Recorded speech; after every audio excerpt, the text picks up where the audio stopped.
So native plants are really great for your sustainable garden. When you get the right plant for the right place, I'm a big proponent of that. And whether that's a native plant or a non-native plant, get a plant that fits the space in your garden. A lot of times what happens, and this can happen with native plants too, is you get a plant that's too big for your space. So now what you're doing, you're constantly creating green waste, right? Because you're out there creating more work for yourself because you got to prune it back and shape it, and you're wrestling with it, right? You're fighting with the plant because you didn't get the right plant for the right space. So getting the right plant, right native plant, is going to be more sustainable for your garden. Another way native plants create sustainability in your garden is the habitat value they can bring.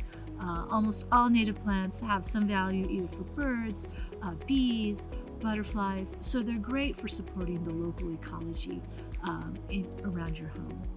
And then from a water-wise standpoint, again, if you're going for the water-wise use, they are going to use a lot less water than traditional ornamentals that come from out of the country.